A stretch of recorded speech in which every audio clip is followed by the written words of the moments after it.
Yeah, good afternoon, students. Welcome to this another session of accounts. Today we will be taking up sum number 1 of your textbook, page number 24.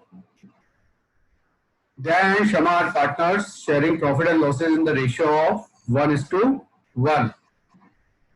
From the following trial balance and additional information prepared trading P&L and balance sheet as on that date.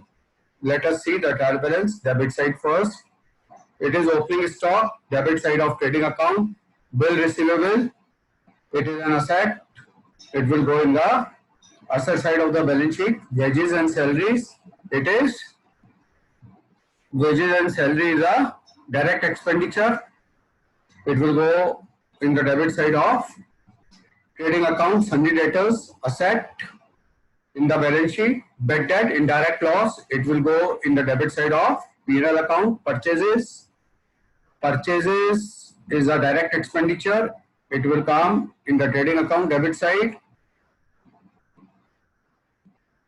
Then with purchases, we have purchases written also.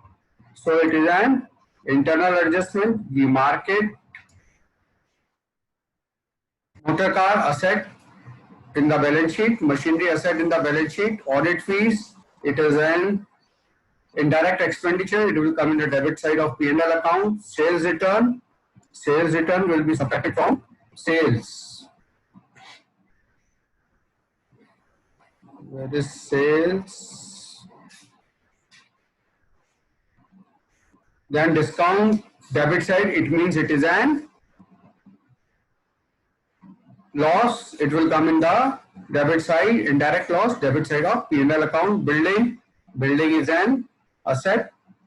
It will come in the balance sheet asset side. Cash at bank is also an asset. 10% investment. So it is an asset, but 10% is written before it. So there is an hidden adjustment. What we will have to do? We will have to calculate interest of 1 year on 20,000 and put this income in the P&L account. Credit side, it is an indirect income, and add that investment and add that interest in the investment. So this is an hidden adjustment. Advertisement.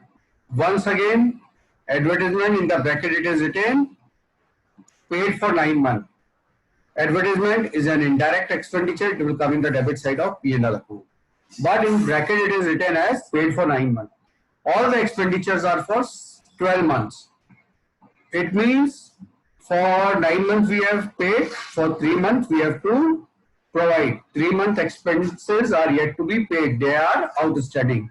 So we will calculate 3-month expenses and we will add to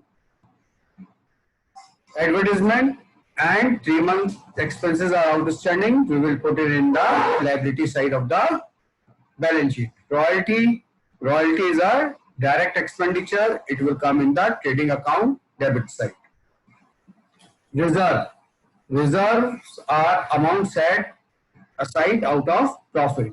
They will appear in the liability side of the balance sheet. Capital account will be transferred. Capital balances will be transferred to the capital account of the partner, and then they will be transferred. Their balances will be transferred to the liability side of the balance sheet. Creditor, it is a liability. It will appear in the liability side of the balance sheet. RDD. The RDD given in the question is known as old RDD. Detailed adjustment have been explained to you. What here we will be doing? I will explain while we do the sum. Outstanding wages. Outstanding wages appearing in the trial balance, it means wages has already been adjusted by the amount of outstanding wages. Now don't add this amount in the wages. It will directly go in the balance sheet. Purchases, return will be subtracted from purchases. Discount is appearing on the credit side of the trial balance. So it is an income. It is an indirect income. It will appear in the credit side of P&L account. Now let us see the adjustment. closing stock. Closing stock, it has two effects: credit side of trading account and asset side of balance sheet. Building and machinery. So depreciation will be calculated on building and on machinery. Depreciation amount will be written in the debit side of P&L account, and the same will be subtracted from building and machinery. Bill receivable included, bill dishonor. First, let us understand this adjustment. Bill receivable include bill dishonor. It means what all bills were there, what all bill receivable were there have been amount of 3,000 has been dishonored. So bill receivable amount you will have to reduce. The party has not paid, so bill receivable will be reduced. Then the party which is not paid, it will again become a debtor. So the debtor account will be increased, debtor will be increased, and BR will be reduced. Bill receivable and debtor we mark, and bill receivable where it is, that also we mark. Then goods taken by their for personal use not entered in the books of account. So drawing, it will appear in the debit side of there, and goods withdrawn will come in the one effect. It will be debited, one effect will be debited to the partner, it will come in the debit side, and one effect, second effect will be by crediting trading account, goods withdrawn. This type of adjustment we have done beforehand also. 1800 were written off as bad debt. The bad debt given in the adjustment are further bad debt. They will be added to the bad debts. They will be added to the bad debts, and they will also be subtracted from the debtors. They will also be subtracted from the debtors. So you mark 2 stars over debtors, and then maintain RDD at 5%. This is new RDD. So you have to make a reserve of 5% on debtors. This type of adjustment we have done. Once again, I will explain you while we do the sum. Rupees 6,000 was sold, but no entry were made in the books of account. 6,000 रुपए का माल बेच दिया, but अपन ने books में entry नहीं करी, तो ये अनरिकॉर्डेड सेल है. तो अनरिकॉर्डेड सेल्स के लिए आप सेल्स को बढ़ा दोगे और डेटर्स को बढ़ा दोगे, और इसका इफेक्ट पहले दोगे. बैड डेट का आरडीडी का इफेक्ट देने से पहले आप अनरिकॉर्डेड सेल्स का इफेक्ट देते हो. तो डेटर्स के आप देखो 3 एडजस्टमेंट हो जाते हैं. एक तो अनरिकॉर्डेड सेल्स का, बल्कि 4 एडजस्टमेंट हो जाते हैं. कितने हो जाते हैं? 4 एडजस्टमेंट हो जाते हैं डेटर्स के. एक तो बिल रिसीवेबल का, एक अनरिकॉर्डेड सेल्स का, एक बैड डेट का, और चौथा वाला आरडीडी का. अपन इन सबको देखते हैं कैसे कैसे अपन करते हैं. अब अपन सम करना चालू करते हैं. या ट्रेडिंग अकाउंट. सबसे पहले ओपनिंग स्टॉक. तो ओपनिंग स्टॉक अपन लिख देंगे ट्रेडिंग अकाउंट में to opening stock 65,000 opening stock.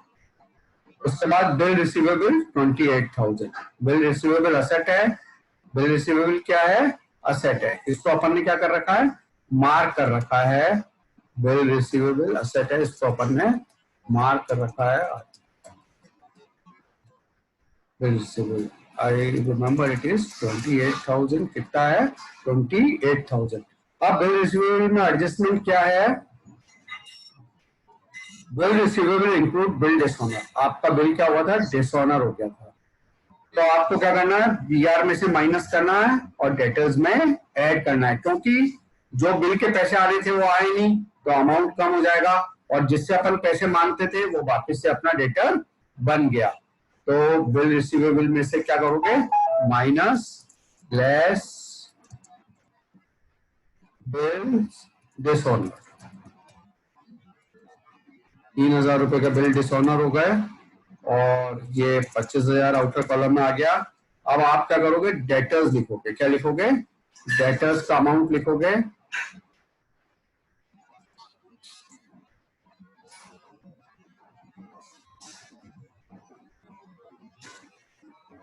चलिए ठीक है, डेटर्स, यहाँ तो डेटर्स का अमाउंट आएगा, जब आएगा तब लिखेंगे। पहले अपन क्या लिखेंगे, अपन को लिखना है एड, मैंने क्या कहा था, जब अनरिकॉर्डेड सेल्स होती है सबसे पहले इसका इफेक्ट देते हैं अनरिकॉर्डेड सेल्स। उसके बाद अनरिकॉर्डेड सेल्स के बाद आपको क्या करना है, add bill dishonour, add bill dishonour. Bill dishonour कितना है, 3,000 रुपए का।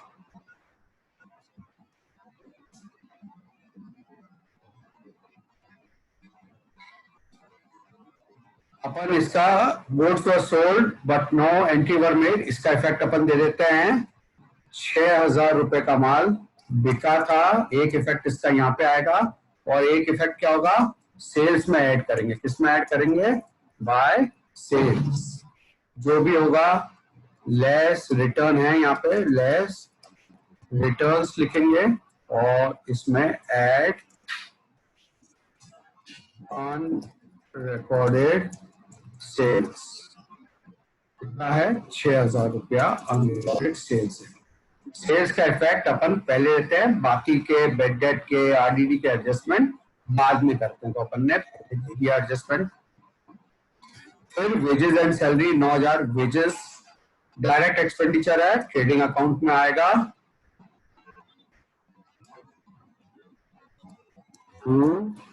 वेजेस, इसका कोई एडजस्टमेंट नहीं है, 9,000 रुपीज। कितना है, 9,000 रुपीज। उसके बाद डेटर 1,32,500, 1,32,500, 1,32,500। अनरिकॉर्डेड सेल्स ऐड करी तो ये हो गया आपका 138,500। इसमें से 3,000 ऐड करना पड़ेगा बिल डिसऑनर का, तो ये आपका हो गया 141,500। 3,000 ऐड करा दो, 141,500। डेटर्स में और दूसरे भी एडजस्टमेंट हैं बेड डेट के। तो ये बेड डेट है जो पहले अपन क्या करते हैं, अपन P&L अकाउंट में लिख देते हैं टू बेड डेट। कहाँ लिखते हैं, to bad debt, to bad debt 1,000 रुपया। अब डेटर और बेड डेट में अपन एडजस्टमेंट देखते हैं।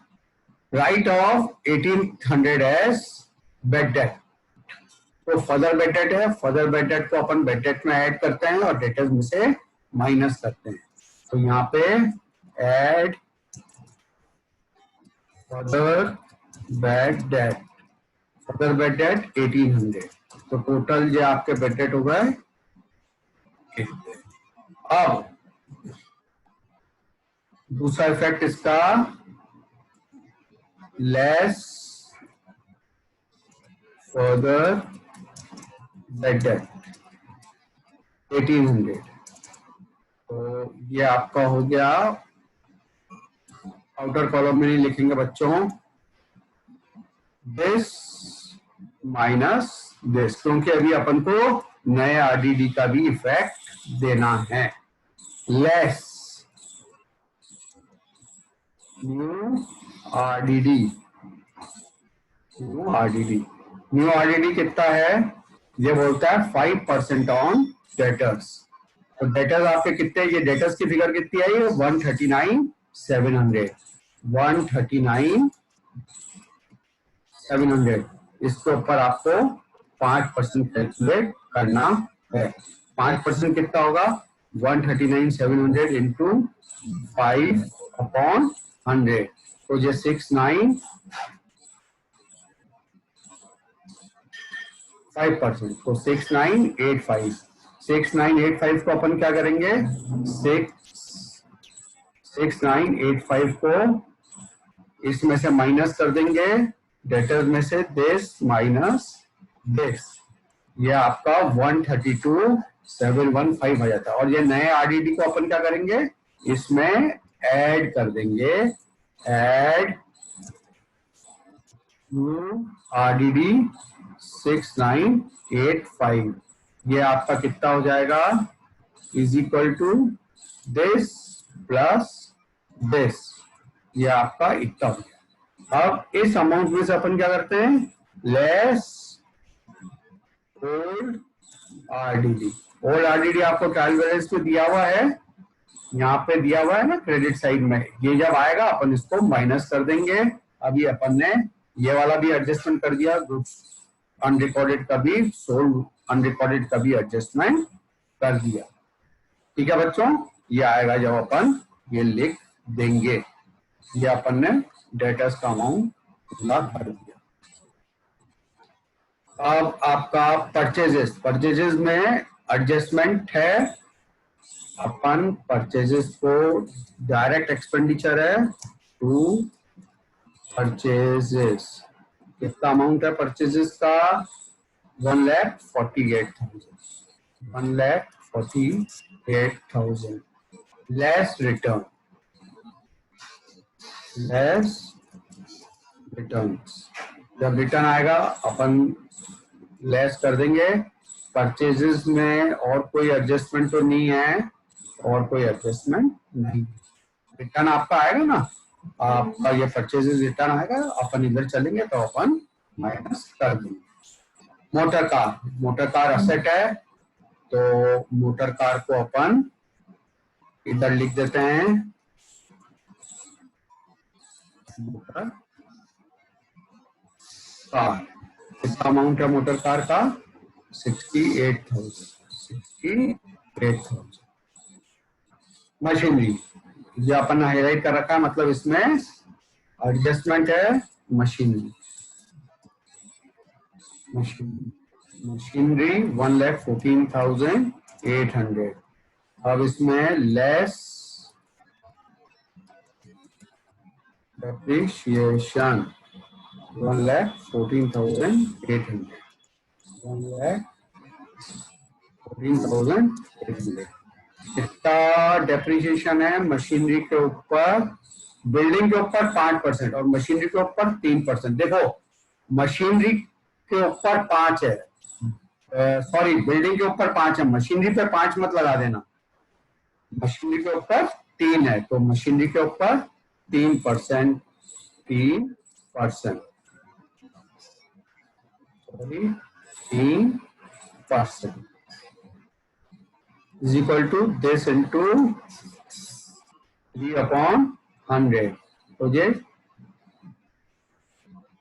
3,444, 3,444 is minus this, और 3,444 आप क्या करेंगे, आप इधर लिख देंगे to depreciation on machinery 3,444,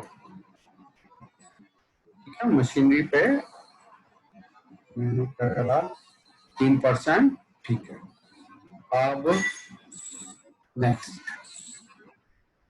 audit fees, audit fees क्या है, इनडायरेक्ट एक्सपेंडिचर है, इनडायरेक्ट एक्सपेंडिचर P&L अकाउंट के डेबिट साइड में जाता है टू ऑडिट फीस, कितना है 1200, तो 1200 दिया। उसके बाद सेल्स रिटर्न, सेल्स रिटर्न को अपन क्या करते हैं, सेल्स में से माइनस करते हैं, 2,000 रुपया आपने यहाँ पे लिख दिया, सेल्स में से माइनस कर दिया, सेल्स का अमाउंट आएगा तब लिख देंगे। डिस्काउंट, डिस्काउंट इनडायरेक्ट आपका एक्सपेंडिचर है, टू डिस्काउंट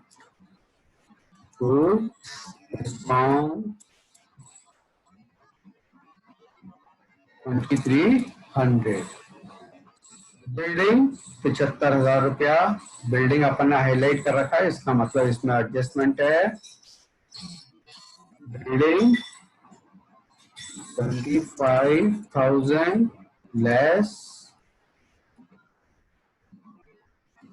डेप्रिशिएशन। डेप्रिशिएशन कितना है? 5%। 75,000 रुपए के ऊपर 5% is equal to this into this. आपका ये हो गया 3750। 3750 is equal to this minus this. So outer column में 71,250 और टू डेप्रिसिएशन on building 3750। ठीक है। अब कैश एट बैंक 12,000 रुपए। कितना? 12,000 रुपया cash at bank. Cash at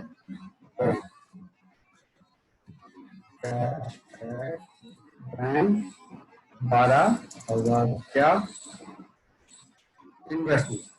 investment hidden adjustment है। पहले आप इन्वेस्टमेंट असेट में लिखेंगे,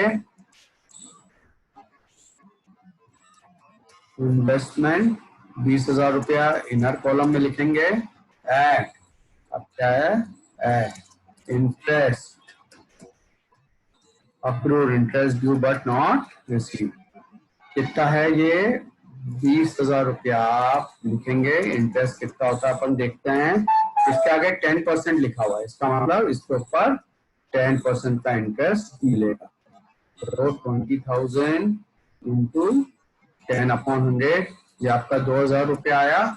2,000 रुपये को आप यहाँ पे लिख देंगे। और देखिए 20,000 आपका इन्वेस्टमेंट था, 2,000 इंटरेस्ट मिलना बाकी है। तो और ये 2,000 को आप इसका दूसरा इफेक्ट P&L अकाउंट के क्रेडिट साइड में लिख देंगे, बाय अप्रूव्ड इंटरेस्ट। कितना? 2,000 रुपये। ठीक है। एडवर्टाइजमेंट, यहाँ पे भी हिडन एडजस्टमेंट है। एडवर्टाइजमेंट इनडायरेक्ट खर्चा है, P&L अकाउंट में लिखेंगे। टू एडवर्टाइजमेंट एडजस्टमेंट है तो इनर कॉलम में लिखेंगे। अच्छा, इसका अमाउंट कैसे कैलकुलेट करेंगे? देखिए 4,500 रुपया। कितने महीने का? 9 महीने का। तो एक महीने का खर्चा कितना हो बच्चों? 4,500 को डिवाइड करेंगे 9 से, तो ये एक महीने का खर्चा आ गया। कितने महीने का बाकी है? 3 महीने का बाकी है। तो 3 महीने का खर्चा कितना होगा? एक महीने का खर्चा जितना है उसको 3 से मल्टीप्लाई कर देंगे, तो 1,500 रुपया बाकी है ना। तो 1,500 रुपया जो बाकी है देना बाकी है। एड आउटस्टैंडिंग एडवर्टाइजमेंट नहीं, कितना? 1,500 रुपया। और ये 6,000 रुपया। और ये 1,500 रुपये का इसका दूसरा इफेक्ट कहाँ जाएगा? बैलेंस शीट में लायबिलिटी साइड में आउटस्टैंडिंग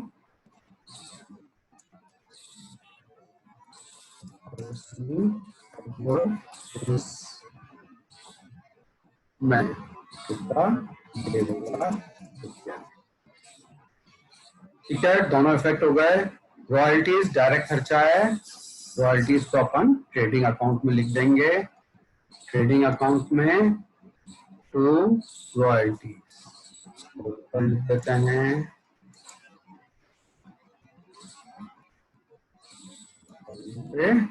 टू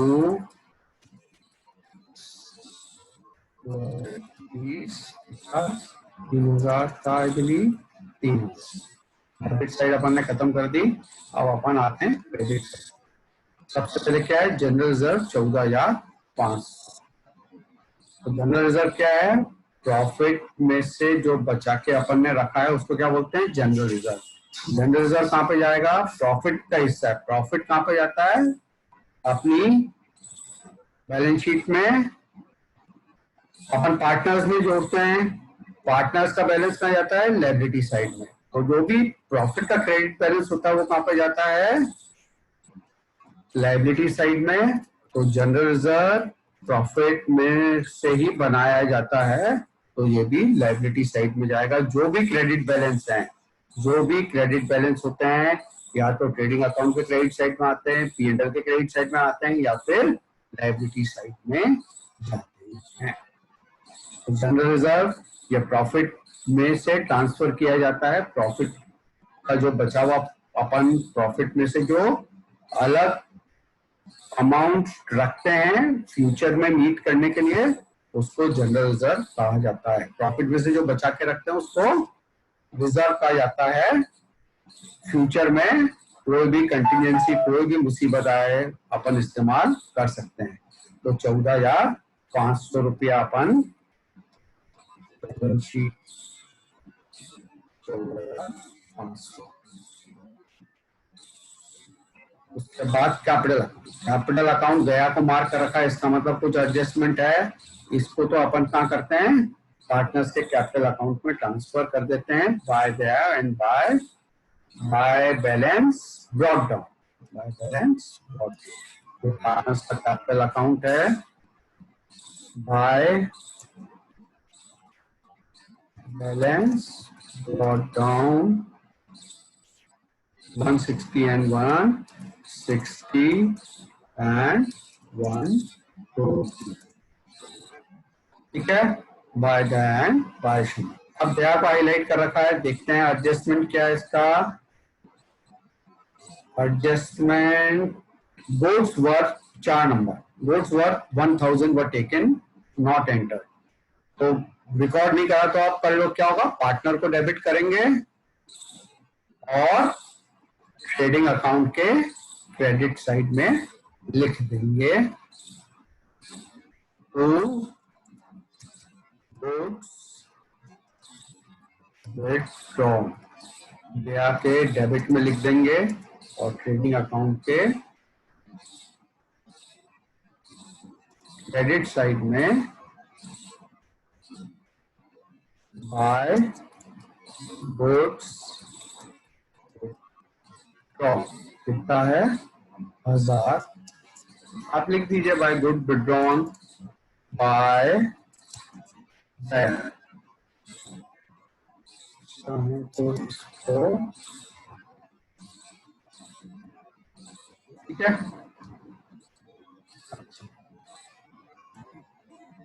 ये पार्टनर्स का। उसके बाद क्रेडिटर्स। क्रेडिटर्स का क्या है? ये आपकी लायबिलिटी है, बैलेंस शीट में लायबिलिटी में जाएगी। बैलेंस शीट में क्रेडिटर्स कितना है? 98,000। RDD given in the trial balance is old RDD। इसको अपन क्या करते हैं? इसको अपन ने जो ये सारे एडजस्टमेंट कर रखे हैं ना, bad debt, further bad debt और फिर new RDD,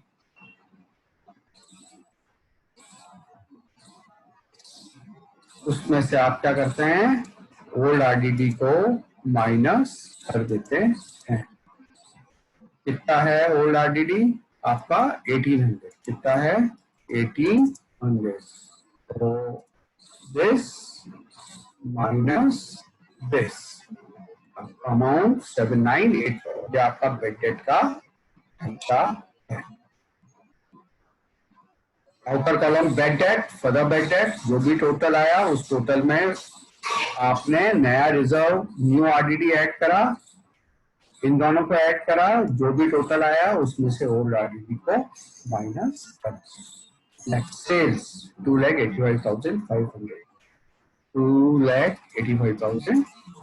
trading account credit side में लेस रिटर्न तो 2,83,500 और अनरिकॉर्डेड सेल्स ऐड करी तो ये 2,89,500।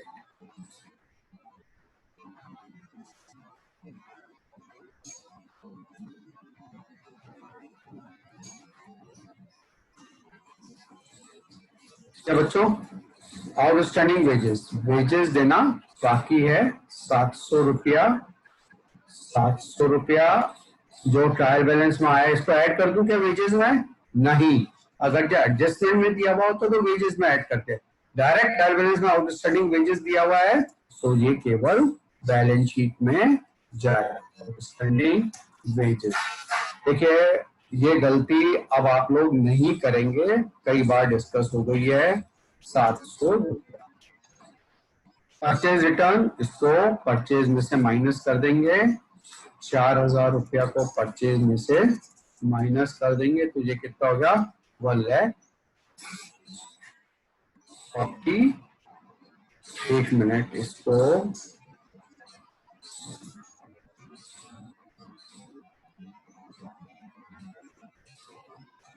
यहाँ पे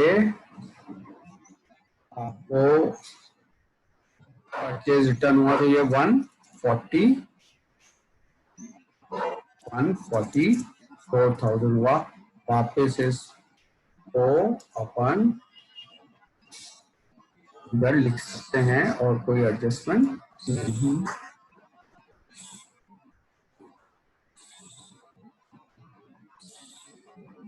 ठीक है बच्चों, ये हो गया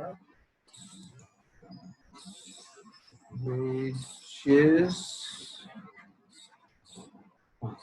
आउटस्टैंडिंग वेजेस, परचेज रिटर्न हो गया। डिस्काउंट, डिस्काउंट क्रेडिट में है तो ये इनकम क्या है?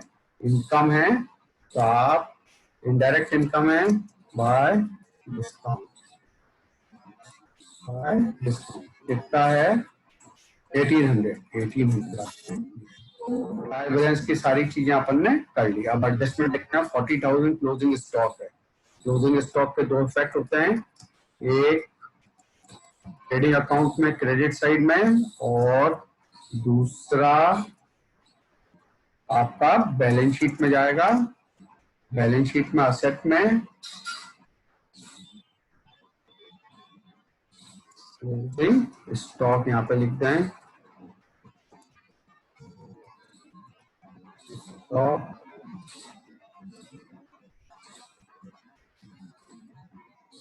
40,000।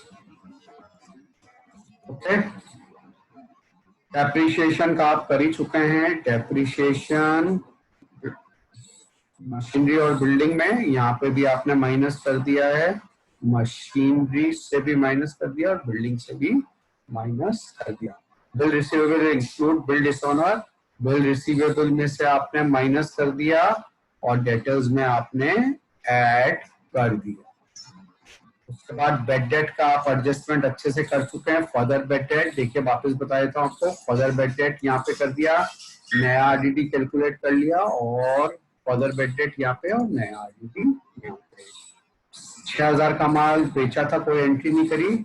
डेटर्स में 6,000 का माल बेचा था, अनरिकॉर्डेड सेल्स, और डेटर्स को भी बढ़ा दिया। तो सारे एडजस्टमेंट का आप इफेक्ट देख चुके हैं। अब आपको क्या करना है? पूरे सम को बैलेंस करना है, टोटल लगानी है। टोटल अपन लगा लेते हैं, इज इक्वल टू सम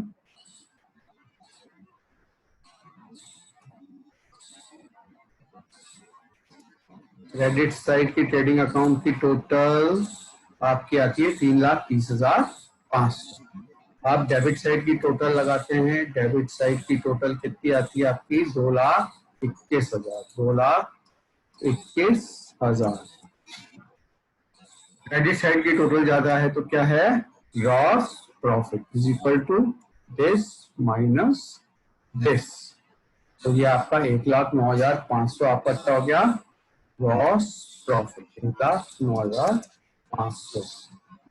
ये आपका ग्रॉस प्रॉफिट, क्या बोलोगे? To gross profit. ठीक है, इधर की भी टोटल लगा लीजिए आप। इधर की भी आपकी टोटल 3,30,500। 3,30,500 टोटल।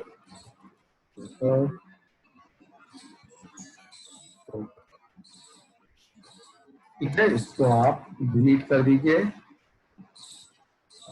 अब ग्रॉस प्रॉफिट को कहां पे? P&L अकाउंट में 1,09,500 500, 1,09,500 आप यहाँ पे बाय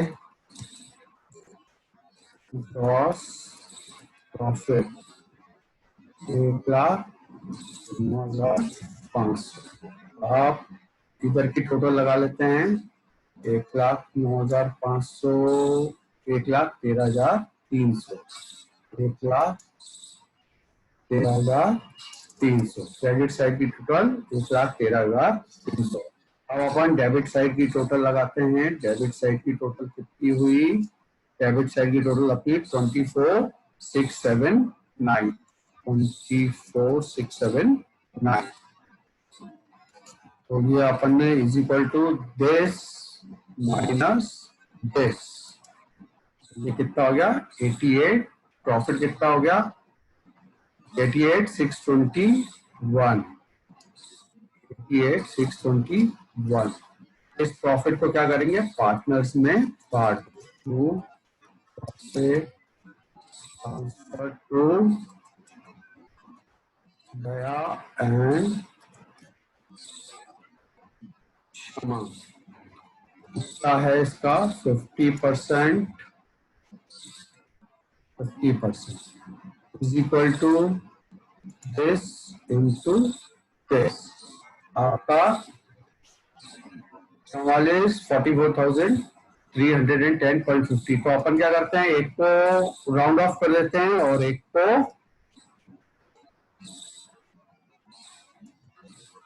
को अपन 44,311 कर देते हैं और एक को 310 कर देते हैं। तो दया को अपन 44,311 दे देते हैं और क्षमा को 44,310। 1 रुपया कम देने के लिए क्षमा अपन को क्षमा कर देंगे, ऐसी उम्मीद और विश्वास है। ठीक है बच्चों, तो ये हो गया आपका P&L अकाउंट। अब अपन इस प्रॉफिट को क्या करेंगे? पार्टनर्स को ट्रांसफर कर देते हैं बाय P&L अकाउंट। 44,311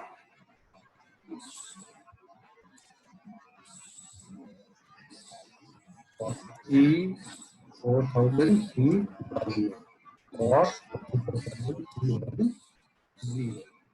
ठीक है, आप इधर का टोटल लगाएंगे is equal to this plus this, ये आया।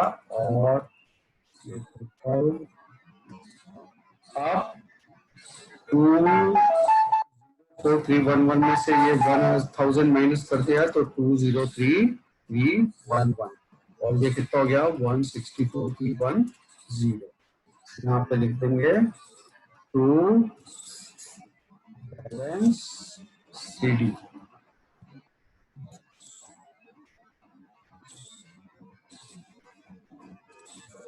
To balance CD।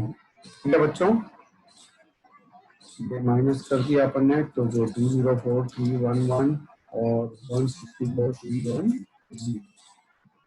लेकिन नहीं, यहाँ पे टोटल लिख देंगे। टोटल इधर भी टोटल। अब इस बैलेंस को कहाँ पे अपन ट्रांसफर कर देते हैं? Balance sheet. यहाँ पे लायबिलिटी साइड, यहाँ पे लिखेंगे पार्टनर्स कैपिटल अकाउंट। पहले गया फिर क्षमा। ये क्या है? दया क्या है? 203,311 और 164 कितना है? 164,310, 164,310। आप आउटर कॉलम में इन दोनों का टोटल लिख देंगे, दिस प्लस दिस।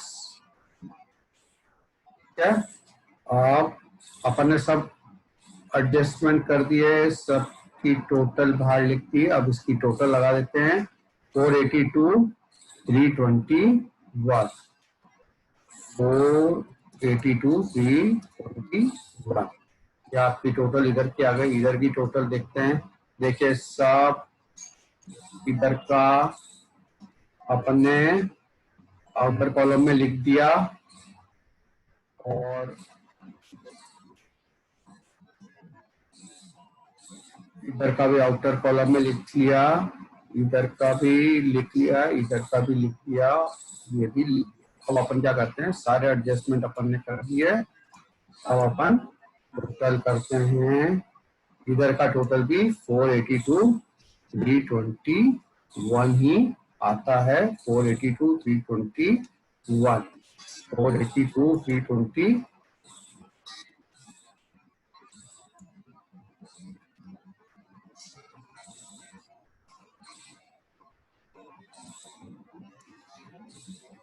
482 321। इस तरीके से अपना सम हो गया। इधर टोटल TOTL और TOTL। In this way, we have completed the sum without any difficulty in a single go. कोई भी तरह की डिफिकल्टी नहीं आई। करिए, प्रैक्टिस करिए। कोई डिफिकल्टी हो तो आपके पास मेरे नंबर हैं, व्हाट्सएप और ईमेल आईडी भी है। आप पूछिए, पढ़िए और मेहनत करिए, अच्छे मार्क्स लेके आइए 12वीं क्लास में। 12वीं का रिजल्ट आपको पूरे करियर में काम आएगा। प्लीज पढ़ते रहिए। मोटिवेट करने के लिए हम आपको यही कह सकते हैं। Thanks for watching.